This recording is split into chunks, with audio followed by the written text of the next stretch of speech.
यह कहानी एक छोटे से गांव की है, जहां एक समय में एक चुड़ैल का आतंक फैला हुआ था।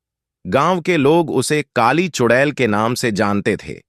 यह कहानी उस समय की है जब मेरी गर्मियों की छुट्टियां चल रही थीं और मैं अपने मामा के गांव गया हुआ था। गांव पहाड़ों के बीच बसा हुआ था और वहां के लोग बहुत ही अच्छे और मैत्री स्वभाव के थे।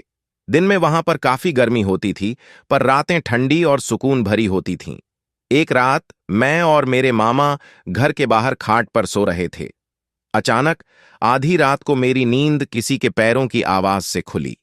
मैंने देखा कि एक बूढ़ी सी महिला, जिसने काले रंग की साड़ी पहन रखी थी, झुककर चल रही थी। वह मुझसे थोड़ा आगे निकल गई और एक जगह जाकर रुक गई। उसका चेहरा देखकर मैं डर गया। उसकी नाक लंबी थी और उसके चेहरे पर अजीब सी डरावनी हंसी थी। उसकी आंखें ऐसी लग रही थीं जैसे वह मुझको ही देख रही हो। मैंने अपनी आंखें बंद कर लीं और चुपचाप ऐसे दिखाने लगा जैसे मुझे कुछ भी नहीं पता हो। थोड़ी देर बाद मेरे कानों में एक आवाज आई, "हाँ, तुझे क्या लगता है मुझे नहीं पता चला कि तू मुझे देख रहा है?" सुबह होने पर मैंने मामी जी से इस घटना के बारे में बताया। उन्होंने कहा कि इस गांव में बहुत सी चुड़ैलें रहती हैं, पर किसी को दिखती नहीं हैं। कुछ लोगों ने उन्हें महसूस किया है।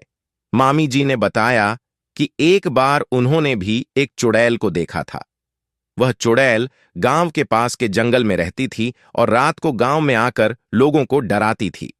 गांव के लोग उस चुड़ैल से बहुत डरते थे और रात को घर से बाहर नहीं निकलते थे।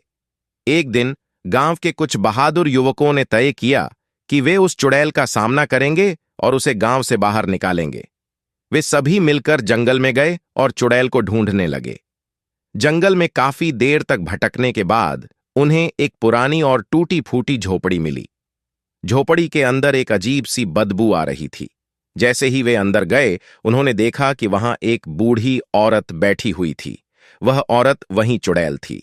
युवकों ने उसे पकड़ने की कोशिश की, पर वह अचानक गायब हो गई। उस घटना के बाद गांव के लोग और भी ज्यादा डर गए। उन्होंने गांव के मंदिर में पूजा अर्चना की और भगवान से प्रार्थना की कि वे उस चुड़ैल से उनकी रक्षा करें। कुछ दिनों बाद गांव में एक साधु आया।